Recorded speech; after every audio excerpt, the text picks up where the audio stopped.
ನಾವ್ ನೆನ್ಕೊಂಡೆ ಅರ್ಧ ಜೀವ ಹೊತ್ತ. ನಾಳೆ ಜ್ವಾಲಗಿರಿ ಬಂದಾಗ ನಾಳೆ ಕಾಮ್ತಿ ಇವತ್ತಿಂದ ನಾಳಿಂದ ನಾಳಿಗೆ ಒಳ್ಳೆ ಖುಷಿ ಆಯ್ತು. ಒಟ್ನಲ್ಲಿ ಫುಲ್ ಎಂಜಾಯ್ ಮಾಡಿದ್ದೆ ಎಲ್ಲ ಒಟ್ಟು ಸೇರ್ಕೊಂಡ. ನಾನು ನನ್ನ ಮಗ ಫ್ರೆಂಡ್ಸ್ ಎಲ್ಲ ಒಟ್ಟು ಬಂದಿತ್ತು, ಅಮ್ಮ ಎಲ್ಲ ಬಂದಿತ್ತು. ನಮ್ಮ ಬದುಕೇ ಇರತಕ್ಕಂಥದ್ದು ಮಳೆ ಇಲ್ಲದೆ ನಮ್ಮ ಬದುಕೇ ಇಲ್ಲ. ಹಾಗಾಗಿ ಮಳೆ ಇದ್ದಾಗಲೇ ಇಂಥ ಕಾರ್ಯಕ್ರಮಗಳನ್ನ ಇಂಥ ಕ್ರೀಡಾಕೂಟವನ್ನ ಮಾಡಿದ್ರೆ, ಈ ಕಾರ್ಯಕ್ರಮ ಮಾಡಿದ್ರೆ ಅದಕ್ಕೆ ಅರ್ಥಪೂರ್ಣ ಅನ್ಸುತ್ತೆ ನಮಗೆ. ರಜೆ ಇದ್ದಿತ್ತ ಅದಕ್ಕೆ ಇಲ್ಲಿ ಬಂದೆ. ಅಮ್ಮ ದಿನ ಇಡೀ ಶಾಲಿ ಅಂತ ಅದಕ್ಕೆ ರಜೆ ಅಂದಿಲ್ ಬಂದದ್ದು. ನನಗೂ ಆಯ್ತು ಮಜಾನು ಬಂತ ಆಡ್ತು. ನಾವು ಎನಿ ಟೈಮ್ ಬೆಳಗ್ಗೆ ಎದ್ದು ಅದೇ ಕೆಲಸ, ಅದೇ ಚಾ ತಿಂಡಿ ಅಡಿಗೆ ಮಾಡೋದು. ಸ್ವಲ್ಪ ಹೊರಗಿನ ಪ್ರಪಂಚ ನಮ್ಗೆ ಗೊತ್ತಿರುವುದಿಲ್ಲ ಮನೆ ಒಳಗಿರುವ ಹೆಂಗಸರಿಗೆ. ಸೊ ಹಾಗಾಗಿ ನಾನು ಮಕ್ಕಳು ಕರ್ಕೊಂಡು ಹೊರಗೆ ಬಂದೆ. ಕಲಾಕ್ಷೇತ್ರ ಕುಂದಾಪುರ ಅಂತ ಹೇಳಿ ಹೇಳುವಂತ ಸಂಸ್ಥೆ ಯಾವತ್ತೂ ಕೂಡ ತನ್ನ ಕಾರ್ಯಕ್ರಮದಲ್ಲಿ ಜಾತಿ, ಧರ್ಮ ಮತ್ತು ರಾಜಕೀಯವನ್ನು ತುರುಕಿಸಲಿಲ್ಲ. ಹಾಗಾಗಿ ಆ ಪಾವಿತ್ರ್ಯತೆಯನ್ನ ಬಿಟ್ಟುಕೊಂಡು ಕಾರ್ಯಕ್ರಮವನ್ನು ಮಾಡ್ತಾ ಇದ್ದೇವೆ. ಹಲೋ, ನಮಸ್ಕಾರ ವೀಕ್ಷಕರೇ, ವಾರ್ತಾ ಭಾರತಿಯಲ್ಲಿ ನಿಮಗೆ ಸ್ವಾಗತ. ನಾನು ಅವಿನಾಶ್. ಕುಂದಾಪುರಕ್ಕೆ ಹೋಗಿದ್ದೆ. ಅಲ್ಲಿ ಒಂದು ಕಾಲೇಜಿನ ಕ್ರೀಡಾಂಗಣದಲ್ಲಿ ಕಲಾಕ್ಷೇತ್ರ ಕುಂದಾಪುರ ಟ್ರಸ್ಟ್ ರಿಜಿಸ್ಟರ್ಡ್ನವರು ಲಗೋರಿ ಅಂತ ಹೆಸರಿನಲ್ಲಿ ಗ್ರಾಮೀಣ ಕ್ರೀಡೆಗಳ ಸ್ಪರ್ಧೆಯನ್ನ ಆರ್ಗನೈಸ್ ಮಾಡಿದ್ರು. ಅಂದ್ರೆ ಈಗಿನ ಜನರೇಷನ್ ಮಕ್ಕಳಿಗೆ ಗ್ರಾಮೀಣ ಕ್ರೀಡೆಗಳು ಹೇಗಿರ್ತವೆ ಅಂತ ಗೊತ್ತಾಗಬೇಕು, ಅದನ್ನ ಆಡಿಸ್ಬೇಕು, ಮತ್ತೆ ಅವರಿಗೆ ಎಕ್ಸ್ಪೀರಿಯನ್ಸ್ ಆಗ್ಬೇಕು ಅನ್ನೋದು ಅವರ ಮುಖ್ಯ ಉದ್ದೇಶವಾಗಿತ್ತು. ವಿಶ್ವ ಕುಂದಾಪುರ ಕನ್ನಡ ದಿನವನ್ನ ಅವರು ಇದಕ್ಕೆ ಟ್ಯಾಗ್ ಮಾಡಿದ್ರು ಅಷ್ಟೇ.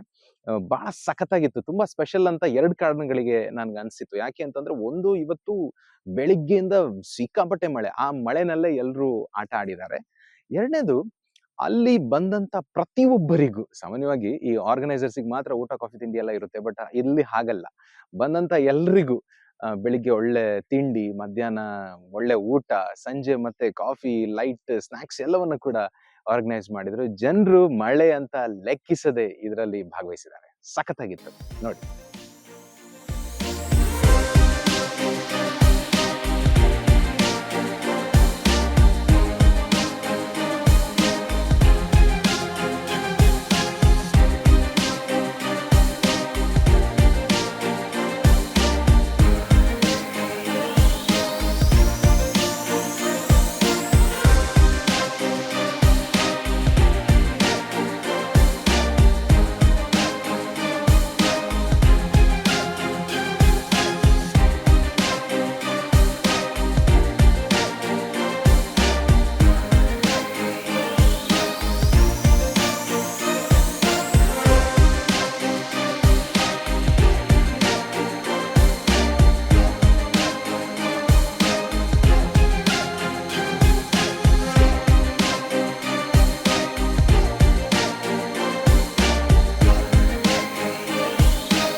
ಇದು 2ನೇ ವರ್ಷದ ಕಲಾಕ್ಷೇತ್ರದವರು ಮಾಡ್ತಾ ಇರೋದು 2ನೇ ವರ್ಷದ ಕಾರ್ಯಕ್ರಮ. ಮಳೆಯಲ್ಲಿ ಎಲ್ಲ ಮಕ್ಕಳನ್ನ ನೋಡಿದ್ರೆ ಖುಷಿ ಆಗುತ್ತೆ. ಮನೆಯಲ್ಲಿ ಪೋಷಕರು ಸಹ ಅವ್ರನ್ನ ಕರ್ಕೊಂಡ್ ಬರ್ಬೇಕು, ಸಪೋರ್ಟ್ ಮಾಡ್ಬೇಕು. ಇಂಥ ಮಳೆಯಲ್ಲಿ ಆಟ ಆಡಿದ್ರೆ ಹೇಗಿರುತ್ತೆ ಅಂತ. ನಾವೆಲ್ಲ ಸಣ್ಣ ಇರುವಾಗ ಮಕ್ಕಳು ಸ್ಪೋರ್ಟ್ಸ್ ಆಗ್ತಾ ಇತ್ತು, ಖೋಖೋ ಅದೆಲ್ಲ ಮಳೆಗಾಲದಲ್ಲೇ ಆಗೋದು. ಎಷ್ಟೊಂದು ಖುಷಿ ಅಂದ್ರೆ ಅದು ಈಗ ನಾವ್ ಇಲ್ಲಿ ಬಂದು ಹಳೆ ನೆನಪು ನಮ್ಗೆ ಮರಳಿ ಕಳಿಸಿತ್ತು. ಮಕ್ಕಳೆಲ್ಲ ಮಳೆ ಅಂದ್ರೆ ಏನು, ಮಳೆಯಲ್ಲಿ ಹೇಗೆ ಆಟ ಆಡ್ತೀವಿ, ಬೀಳೋದು ಹೇಳೋದೆಲ್ಲ ಇದ್ದಿದ್ದೆ. ಮನೇಲಿ ಕೂತ್ಕೊಂಡು ಟಿವಿ ನೋಡ್ಕೊಂಡು ಫ್ಯಾನ್ ಅಡಿಗೆ ಕೂರೋದ್ಗಿಂತ ಮಳೆಯಲ್ಲಿ ಸ್ವಲ್ಪ ಆಟ ಆಡಿದ್ರೆ ಮಕ್ಕಳಿಗೆ ಫಿಸಿಕಲ್ ಆಕ್ಟಿವಿಟೀಸ್ ಬೆಳವಣಿಗೆ ಆಗುತ್ತೆ. ಮತ್ತೆ ಬೇರೆ ಬೇರೆ ಕಡೆಯಿಂದ ಬಂದಿದ್ದಾರೆ, ತೆಕ್ಕಟ್ಟೆ, ಉಡುಪಿ, ಅಲ್ಲಿಂದ ಆ ಮಕ್ಕಳ ಸಂಪರ್ಕ ಕೂಡ ಆಗುತ್ತೆ. ನೆಕ್ಸ್ಟ್ ಉಡುಪಿಲಿ ನಮ್ಗೆ ಏನಾರು ಇರುವಾಗ ಆ ಉಡುಪಿ ಫ್ರೆಂಡ್ಸ್ ಆಗ್ತಾರೆ ನಮ್ಗೆ. ಅವ್ರನ್ನ ಕೇಳ್ಕೊಂಡು ಉಡುಪಿಲಿ ಏನ್ ಸ್ಪೋರ್ಟ್ಸ್ ಇದೆ ಅದೆಲ್ಲ ಕೇಳ್ಕೊಳಕ್ಕೂ ಒಂದು ಅವಕಾಶ ಇದು. ಹಾಗೆ ಬೇರೆ ಬೇರೆ ಕಡೆಯಿಂದ ಬಂದಿದ್ದಾರೆ. ಎಲ್ಲರಿಗೂ ಪ್ರೈಸ್ ಸಿಕ್ಕುದಿಲ್ಲ. ಸೋಲು ಗೆಲುವಿನ ಸೋಪಾನ ಅಂತ ಹೇಳ್ತಾರೆ. ಈಗ ಪ್ರೈಸ್ ಸಿಕ್ಕಿದ್ರೆ ನೆಕ್ಸ್ಟ್ ಆಟ ಆಡಿ ಒಂದೊಂದೇ ಸ್ಟೆಪ್ ಮೇಲ್ ಬರ್ತಾ ಆಮೇಲೆ ಅವ್ರನ್ನ ಮೀರ್ಸೋರು ಯಾರು ಇರಲ್ಲ ಅಂತ ಹೇಳಿ. ಹಾಗೆ ನೀವು ಸೋಲಿ ಗೆಲ್ಲಿ ಇಂಥ ಮಳೆಯಲ್ಲಿ ಒಂದು ಆಡೋ ಅಭಿರುಚಿನೇ ಬೇರೆ, ತುಂಬಾ ಖುಷಿ ಆಗುತ್ತೆ ಅಂತ ಹೇಳ್ತೀನಿ. ಈಗ ಮಳಿ ಬರ್ತಿತ್ತ, ನಮ್ದು 8ನೇ ಮ್ಯಾಚ್ ಆತಿತ್ತ. ನಾವ್ ಅಷ್ಟೊತ್ತಲ್ಲಿ ನೀರ್ ತಾಕಿ ಆಯ್ತಿರ್ ಸಾಕ. ನಾವ್ ಎಂತ ಗೊತ್ತಾ, ಇಲ್ಲ ಆಡುಕಂತ ಬಂತು, ಅವ್ರು ಬಿದ್ದದ್ ಕಂಡ್ ನಮ್ ಜೀವ ನಂಬೇಕಲ್ಲ, ಅದಕ್ಕೆ ಸುಮ್ನೆ ಹೆದ್ ನಿಂತ್ಕೊಂಡಿತ್ತ. ಗೊತ್ತಿಲ್ಲ, ಮಳಿ ಅನ್ಕೊಂಡು ಅವರೆಲ್ಲ ಸ್ಟೇಜ್ ಮೇಲೆ ನಿಂತ ಮಾತಾಡ್ತಿದ್ರು, ನಾವು ಮಾತ್ರ ಮಳೆಗ್ ನೆನ್ಕ ಆಡ್ತಿತ್ತ. ಇಲ್ಲೊಂಚೂರು ಶಾಮೀನಕ್ಕೆ ಒಳ್ಳೆ ಆತಿತ್ತು. ಮತ್ತೆ ನಾವೆಲ್ಲ ನೆಲಿಕಲ್ಲ, ಒಳ್ಳೆ ಆಡುಕಾತಿತ್ತು. ಇಲ್ಲಿ ನಾವು ನೆನ್ಕೊಂಡೆ ಅರ್ಧ ಜೀವ ಹೊತ್ತು ಇಲ್ಲಿ ಲೈಕ್ ಆತಿ ತುಂಬಾ ವಿಪರೀತ ಮಳೆ ಇದ್ರು ಇಲ್ಲ ಲೈಕ್ ಮಾಡಿ ಆಡ್ಲಕ್ ಫಸ್ಟ್ ಟೈಮ್ ಈ ತರ ಮಳೆಯಲ್ಲಿ ಆಡುಕಲ್ಲ ಆದದ್ದ ಕಾಂಬ ಇನ್ನು ತುಂಬಾ ಆಟ ಆಡೋಕೆಲ್ಲ ಇತ್ತ ಒಳ್ಳೆ ಮಾಡಿ ಆಡ್ಲಕ್ ಲಗೋರಿ ಆಟಕ್ ಬಂದಿತ್ ನಾನು ನನ್ ಮಗ ಒಟ್ಟಿಗೆ ಬಂದಿತ್ತ ಒಳ್ಳೆ ಖುಷಿ ಆಯ್ತಿ ಮಳೆಗಂತೂ ಫುಲ್ ಎಂಜಾಯ್ ಮಾಡ್ಕ ಆಡ್ತಿತ್ತ ಮಕ್ಕಳ ಜೊತೆ ಆಡುದು ನಾವು ಎಲ್ಲರೂ ಹೆಂಗಸರು ಮಕ್ಳು ಎಲ್ಲ ಒಟ್ಟಾಗಿ ಆಡುದು ಬಾರಿ ಖುಷಿ ಆಗ್ತಿತ್ತ ನಾಳೆ ಜ್ವರ ಗಿರ ಬಂದಾಗ ನಾಳೆ ಕಾಂಬುದು ಇವತ್ತು ನಾಳಿಂದ ನಾಳೆಗೆ ಒಳ್ಳೆ ಖುಷಿ ಆಯ್ತು ಒಟ್ನಲ್ಲಿ ಫುಲ್ ಎಂಜಾಯ್ ಮಾಡಿದ್ದೆ ಎಲ್ಲ ಒಟ್ಟು ಸೇರ್ಕೊಂಡ ನಾನು ನನ್ ಮಗ ಫ್ರೆಂಡ್ಸ್ ಎಲ್ಲ ಒಟ್ಟು ಬಂದಿತ್ತ ಅಮ್ಮ ಎಲ್ಲ ಬಂದಿತ್ತು ಖುಷಿ ಆಗ್ತಿತ್ತು ನಮ್ದೊಂದ್ ಟೀಮ್ ಅಂಬಕ ಜುಂಬಕ ಟೀಮ್ ನಮ್ದ ನಾವೆಲ್ಲ ಒಟ್ಟು ಸೇರಿ ಬಂದಿತ್ತ ಒಂದ್ರ ಪ್ರೈಸ್ ತಕೊಂಡಾಯತ್ತ ಇನ್ನೀಗ ನೆಕ್ಸ್ಟ್ ಮುಂದೆ ಆಡುಕಿತ್ತ ಇದು ಹೇಳಿ ಕೇಳಿ ಗ್ರಾಮೀಣ ಜನರ ಕ್ರೀಡಾಕೂಟ. ಗ್ರಾಮೀಣ ಜನ ಮಳೆಯಲ್ಲಿ ನೆನ್ಕೊಂಡೇ ಇರ್ತಾರೆ. ನಮ್ಮ ಬದುಕೇ ಇರತಕ್ಕಂಥದ್ದು ಮಳೆ ಇಲ್ಲದೆ ನಮ್ಮ ಬದುಕೇ ಇಲ್ಲ. ಹಾಗಾಗಿ ಮಳೆ ಇದ್ದಾಗಲೇ ಇಂಥ ಕಾರ್ಯಕ್ರಮಗಳನ್ನ ಇಂಥ ಕ್ರೀಡಾಕೂಟವನ್ನ ಮಾಡಿದ್ರೆ ಈ ಕಾರ್ಯಕ್ರಮ ಮಾಡಿದ್ರೆ ಅದಕ್ಕೆ ಅರ್ಥಪೂರ್ಣ ಅನ್ಸುತ್ತೆ ನನಗೆ. ಮತ್ತೆ ನನಗನ ಜೊತೆ ಈ ಭಾಗವಹಿಸಿದವರು ಯಾರಿಗೂ ಕೂಡ ಈ ಮಳೆಯಿಂದಾಗಿ ಜ್ವರ ಬರತಕ್ಕಂತಹ ದೈಹಿಕ ಪ್ರವೃತ್ತಿ ಅವರು ಖಂಡಿತ ಅಲ್ಲ ಅವರು.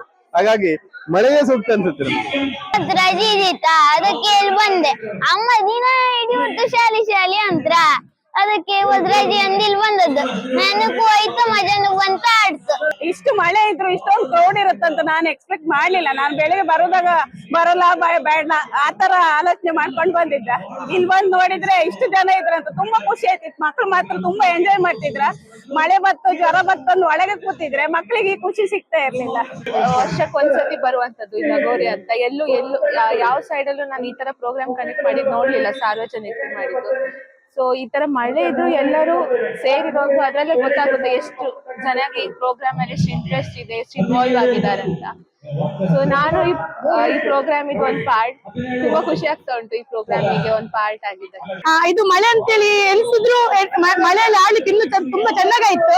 ಯಾಕಂದ್ರೆ ನಾವು ಎನಿ ಟೈಮ್ ಬೆಳಗ್ಗೆ ಎದ್ದು ಅದೇ ಕೆಲಸ, ಅದೇ ಚಾ ತಿಂಡಿ ಅಡಿಗೆ ಮಾಡುದು, ಸ್ವಲ್ಪ ಹೊರಗಿನ ಪ್ರಪಂಚ ನಮ್ಗೆ ಗೊತ್ತಿರುವುದಿಲ್ಲ ಮನೆ ಒಳಗಿರುವ ಹೆಂಗಸರಿಗೆ. ಸೊ ಹಾಗಾಗಿ ನಾನು ಮಕ್ಳು ಕರ್ಕೊಂಡು ಹೊರಗೆ ಬಂದೆ. ಅದ್ರಲ್ಲಿ ನಾವು ಆಡಿದಾಗೂ ಆಗ್ತದೆ, ಮಕ್ಳಿಗೂ ಎಂಜಾಯ್ಮೆಂಟ್ ಮಾಡುವಂಗ ಆಗ್ತದೆ. ಮಳೆ ಇಲ್ದಿದ್ರು ಮಕ್ಳಿಗೆ ಜ್ವರ ಬರೋದು ಬರ್ತದೆ. ಕೆಲವರು ಮಳೆಗೆ ಜ್ವರ ಬರ್ತದೆ ಮಕ್ಳನ್ನಂತ ಬಿಡುದಿಲ್ಲ. ಸೊ ಹಾಗೆ ಎಂತ ಇರುದಿಲ್ಲ, ನೀವು ಆಡ್ಬೇಕು, ನಿಮ್ಮವರನ್ನು ಕರೆ ತಂದು ಆಡ್ಬೇಕು. ಇವತ್ತೀಗ ನಾನು ಇದು ಥ್ರೋಬಾಲ್ ಆಡಿದೆ, ಮತ್ತೆ ಉಪ್ಪು ಮುಟ್ಟಿ ಆಡಿದೆ. ನಂದು ವೇಟ್ ಉಂಟು, ಎಲ್ಲ ನೆಗಾಡಿದ್ರು, ಆದ್ರೂ ನಂಗೆ ಸೆಕೆಂಡ್ ಪ್ರೈಸ್ ಬಂತು. ತುಂಬಾನೇ ಖುಷಿ ಆಯ್ತು. ಸಂಡೇ ಅಂತೂ ನಮ್ಗೆ ಸಿಕ್ಕಾಪಟ್ಟೆ ಖುಷಿ ಆಯ್ತು. ಮಳೆ ಅಂತ ಅನಿಸ್ತಾನೆ ಇಲ್ಲ. ಮಳೆ ಬರ್ತಾ ಇದ್ರು ಕೂಡ ನಾವು ತುಂಬಾ ಎಂಜಾಯ್ ಮಾಡ್ತಿದ್ದೆ. ನಾನು ನನ್ನ ಮಕ್ಕಳ ಜೊತೆ ಇಲ್ಲಿ ಕಾಂಪಿಟೇಟಿವ್ ಅಲ್ಲಿ ಭಾಗವಹಿಸ್ತೇನೆ, ಕಾಂಪೀಟ್ ಮಾಡ್ತಾ ಇದ್ದೇನೆ. ಆಟ ಆಡ್ಲಿಕ್ಕೆ ತುಂಬಾ ಖುಷಿ ಆಯ್ತು. ನಾವು ಯಾವ್ದಂತ ಹೇಳಿದ್ರೆ ಯಾವ್ದಾದ್ರು ಕಂಬಳ ಆ ಆಟದಲ್ಲಿ ಆಡಿ ತುಂಬಾನೇ ಖುಷಿ ಆಯ್ತು. ಇನ್ನು ಹೆಚ್ಚಿನ ಆಟದಲ್ಲಿ ಭಾಗವಹಿಸ್ಲಿಕ್ಕೆ ತುಂಬಾ ಖುಷಿ ಪಟ್ಟಿದೆ. ನಾವು ಥ್ರೋಬಾಲ್ ಒಂದ್ಸತಿ ಆಡಿ ಬಂದಾಗಿದೆ ಮಳೆಯಲ್ಲೇ ಕೂಡ. ತುಂಬಾನೇ ಖುಷಿ ಆಯ್ತು. ಅದರಲ್ಲಿ ನಾವು ಫಸ್ಟ್ ರೌಂಡ್ ವಿನ್ ಆಗಿದ್ದೇವೆ. ಇನ್ನು ಯಾವ್ದಾದ್ರು ಇನ್ನೀಗ ಸೆಕೆಂಡ್ ರೌಂಡ್ಸ್ ಇದೆ, ಅದ್ರಲ್ಲಿ ಏನಾಗುತ್ತೆ ಅಂತ ನೋಡ್ಕೊಳ್ಬೇಕು ಸರ್. ನೀವು ಮಳೆಯಲ್ಲಿ ಆಟ ಆಡಿದ್ದೀರಾ? ನಾವು ಮಳೆಯಲ್ಲಿ ಆಟ ಆಡಿದ್ದೇವೆ, ಸ್ಕೂಲಿಗೆಲ್ಲ ಹೋಗುವಾಗ ಆಟ ಆಡಿದ್ದೇವೆ. ಅಷ್ಟು ಇಷ್ಟೊಳಗೆಲ್ಲ ಮಳೆಯಲ್ಲಿ ಆಡಲ್ಲ. ಅದೇ ಇವತ್ತು ಮಳೆ ಬರ್ತಾ ಇದ್ರು ಕೂಡ ನಾವು ತುಂಬಾ ಜೋಶಿಂದೇನೆ ಆಟ ಆಡ್ಬೇಕು ಅನ್ಸ್ತಿದೆ ಸರ್. ಹೌದು, ಮಳೆಯಲ್ಲೆಲ್ಲ ಒದ್ದೆ ಆಗಿ ಬಿಟ್ಟಿದ್ದಾರೆ. ಫುಲ್ ಮಳೆಯೆಲ್ಲ ಒದ್ದೆ ಆಗಿದೆ. ಇದೇ ಫಸ್ಟ್ ಟೈಮ್ ಅವ್ರು ಮಳೆಯಲ್ಲಿ ನೆನೀತಾ ಇರೋದು. ನೆನೀತಾರೆ ಮನೆ ಕಡೆ ಎಲ್ಲ, ಆದ್ರೆ ಇಲ್ಲೆಲ್ಲರ ಜೊತೆನು ಸೇರ್ಕೊಂಡು ಮಳೆಯಲ್ಲಿ ನೆನೀತಿರೋದು ತುಂಬಾನೇ ಖುಷಿ ಆಗ್ತಿದೆ. ತುಂಬಾನೇ ಇಲ್ಲೆಲ್ಲ ಕೆಸರಲ್ಲೆಲ್ಲ ನಾವು ಕಾಲಲ್ಲೆಲ್ಲ ಚಪ್ಪಲೆಲ್ಲ ಹಾಕ್ದೇನೆ ಕೂಡ ಇಲ್ಲೆಲ್ಲ ತಿರ್ಗಾಡ್ತಾ ಇದ್ದೇವೆ. ತುಂಬಾ ಖುಷಿ ಆಗ್ತಿದೆ. ಕಲಾಕ್ಷೇತ್ರ ಕುಂದಾಪುರ ಯಾವತ್ತು ವಿಭಿನ್ನವಾದಂತ ಕಾರ್ಯಕ್ರಮಗಳನ್ನ ಮಾಡುವುದರಲ್ಲೇ ಪ್ರಸಿದ್ಧಿಯನ್ನ ಪಡೆದಿದೆ. ಯಾರೋ ಏನೋ ಮಾಡಿದ್ರು ಅಂತ ಹೇಳಿ ನಾವು ಅದನ್ನ ಮಾಡುವುದಿಲ್ಲ.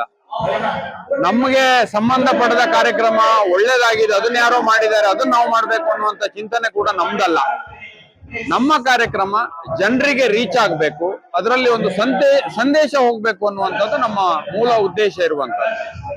ಇವತ್ತು ನಮ್ಮ ಸಂಸ್ಥೆಯಿಂದ ನಾವು ಇನಿದನಿ ಅಂತೇಳಿ ಹೇಳುವಂತ ಕಾರ್ಯಕ್ರಮವನ್ನ ಮಾಡ್ತಾ ಇದ್ದೇವೆ. 7-8 ಸಾವಿರ ಜನ ಆ ಕಾರ್ಯಕ್ರಮಕ್ಕೆ ಸೇರ್ತಾರೆ. ಅಷ್ಟು ಜನ ಯಾಕೆ ಸೇರ್ತಾರೆ ಅಂತೇಳಿ ಹೇಳಿದ್ರೆ ಅದರಲ್ಲಿ ಒಂದು ವಿಶೇಷತೆ ಇದೆ. ಮನಸ್ಸಿಗೆ ಮುದವನ್ನ ಕೊಡುವಂತಹ, ಉಲ್ಲಾಸವನ್ನು ಕೊಡುವಂತ ಒಂದು ಕಾರ್ಯಕ್ರಮ, ಹಳೆಯ ಕನ್ನಡ ಚಿತ್ರಗೀತೆಗಳ ಕಾರ್ಯಕ್ರಮ ಅದು. ಹಾಗೆ ಲಗೋರಿ ಕೂಡ, ಲಗೋರಿ ಅಂತೇಳಿ ಹೇಳಿದ್ರೆ ಒಂದು ಆಟದ ಹೆಸರು, ಆದ್ರೆ ಇಲ್ಲಿ ಇಡೀ ಕ್ರೀಡಾಕೂಟಕ್ಕೆ ನಾವು ಲಗೋರಿ ಅಂತೇಳಿ ಹೇಳುವಂತ ಹೆಸರನ್ನ ಇಟ್ಟಿದ್ದೇವೆ. ಇದನ್ನ ಯಾವ ಕಾರಣಕ್ಕೆ ಮಾಡ್ತೇವೆ ಅಂತ ಹೇಳಿದ್ರೆ ವಿಶ್ವ ಕುಂದಾಪುರ ಕನ್ನಡ ದಿನಾಚರಣೆ ಅಂಗವಾಗಿ ಆ ನೆಪದಲ್ಲಿ ಈ ಕಾರ್ಯಕ್ರಮವನ್ನ ಮಾಡ್ತೇವೆ. ಆದ್ರೆ ಮೂಲ ಉದ್ದೇಶ ಏನು ಕೇಳಿದ್ರೆ, ಇವತ್ತು ಇಂದಿನ ಜನಾಂಗದ ಬಹುತೇಕ ಮಕ್ಕಳಿಗೆ ನಮ್ಮ ಕ್ರೀಡೆಯ ಬಗ್ಗೆ ಮಾಹಿತಿ ಇಲ್ಲ, ಆಡ್ಲಿಕ್ಕಂತೂ ಅವಕಾಶವೇ ಇಲ್ಲ. ಹಾಗಾಗಿ ನಮ್ಮ ಇಂದಿನ ಜನಾಂಗದ ಮಕ್ಕಳಿಗೆ ನಮ್ಮ ಸಂಸ್ಕೃತಿ, ನಮ್ಮ ಪರಂಪರೆ, ನಮ್ಮ ಭಾಷೆ, ಅದರ ಸೊಗಡು ಇವೆಲ್ಲವೂ ಗೊತ್ತಾಗಬೇಕು. ಜೊತೆಗೆ ನಮ್ಮ ಕ್ರೀಡೆಗಳು ಏನಿದೆ ಅದರ ಪರಿಚಯವೂ ಆಗ್ಬೇಕು ಅಂತೇಳಿ ಹೇಳುವಂತ ಕಾರಣಕ್ಕೆ ಲಗೋರಿ ಅಂತೇಳಿ ಹೇಳುವಂತ ಕಾರ್ಯಕ್ರಮವನ್ನ ಕಳೆದ ವರ್ಷದಿಂದ ಮಾಡ್ತಾ ಇದ್ದೇವೆ. ಕಳೆದ ವರ್ಷವೂ ಕೂಡ ಅತ್ಯಂತ ಅದ್ಭುತವಾದಂತ ಒಂದು ಕಾರ್ಯಕ್ರಮ ಆಗಿತ್ತು. ಇವತ್ತು ನಾವು ನೋಡ್ತಾ ಇದ್ದೇವೆ, ವಿಪರೀತ ಮಳೆ ಬರ್ತಾ ಇದೆ, ಆದ್ರೂ ಕೂಡ ಮಕ್ಕಳ ಪೋಷಕರು ಇಲ್ಲಿ ಮೈದಾನದಲ್ಲಿ ಮಳೆಯಲ್ಲಿ ನೆನೆದು ಆಟವನ್ನ ಆಡ್ತಾ ಇರೋದು ನೋಡುವಾಗ ನಮ್ಮ ಕಾರ್ಯಕ್ರಮ ಜನರಿಗೆ ರೀಚ್ ಆಗಿದೆ ಅಂತೇಳಿ ಹೇಳುವುದರಲ್ಲಿ ಯಾವುದೇ ಸಂದೇಹ ಇಲ್ಲ. ನಮ್ಮ ಉದ್ದೇಶ ಇರುವಂತದ್ದು ಇದೆ, ನಮ್ಮ ಸಂಸ್ಕೃತಿ ಪರಿಚಯ ಮಕ್ಕಳಿಗೆ ಆಗಬೇಕು, ಅದು ಎಲ್ಲಿಯೂ ಕೂಡ ಕಳೆದು ಹೋಗಬಾರ್ದು ಅಂತೇಳಿ ಹೇಳುವ ಕಾರಣಕ್ಕೆ ಇವತ್ತು ಇಂತಹ ಒಂದು ಕಾರ್ಯಕ್ರಮವನ್ನ ಆಯೋಜನೆ ಮಾಡಿದ್ದೇವೆ. ಅದ್ಭುತವಾದಂತಹ, ನಮ್ಮ ನಿರೀಕ್ಷೆಗೂ ನಿಲುಕದಂತಹ ಒಂದು ಪ್ರತಿಕ್ರಿಯೆಯಲ್ಲಿ ವ್ಯಕ್ತ ಆಗ್ತಾ ಇದೆ. ನನಗನ್ಸ್ತಾ ಇದೆ ಕಲಾಕ್ಷೇತ್ರ ಕುಂದಾಪುರ ಟ್ರಸ್ಟ್ ಮಾಡಿದಂತ ಈ ಕಾರ್ಯಕ್ರಮ ಜನರನ್ನ ತಲುಪಿದೆ. ಆ ಕಾರಣಕ್ಕಾಗಿ ಈ ಸ್ಪಂದನೆ ಸಿಗ್ತಾ ಇದೆ ಅಂತೇಳಿ ಹೇಳುವಂಥದ್ದು ವಿಶ್ವಾಸ. ಇವತ್ತಿನ ದಿವಸದಲ್ಲಿ ನಾವು ನೋಡ್ತಾ ಇದ್ದೇವೆ, ಬಹುತೇಕ ಕ್ರೀಡೆಗಳು ಒಂದು ಜಾತಿಗೂ ಒಂದು ಧರ್ಮಕ್ಕೂ ಸಂಬಂಧಪಟ್ಟದಾಗಿರ್ತದೆ. ಆದ್ರೆ ಕಲಾಕ್ಷೇತ್ರ ಕುಂದಾಪುರ ಅಂತೇಳಿ ಹೇಳುವಂತ ಸಂಸ್ಥೆ ಯಾವತ್ತೂ ಕೂಡ ತನ್ನ ಕಾರ್ಯಕ್ರಮದಲ್ಲಿ ಜಾತಿ, ಧರ್ಮ ಮತ್ತು ರಾಜಕೀಯವನ್ನು ತುರುಕಿಸಲಿಲ್ಲ. ಹಾಗಾಗಿ ಆ ಪಾವಿತ್ರ್ಯತೆಯನ್ನ ಕಾಪಿಟ್ಟುಕೊಂಡು ಕಾರ್ಯಕ್ರಮವನ್ನು ಮಾಡ್ತಾ ಇದ್ದೇವೆ. ಆ ಕಾರಣಕ್ಕಾಗಿ ನಮಗೆ ಖುಷಿ ಇದೆ, ಹೆಮ್ಮೆ ಇದೆ. ಜನರು ಕೂಡ ಅದನ್ನ ಗುರುತಿಸ್ತಾ ಇದ್ದಾರೆ.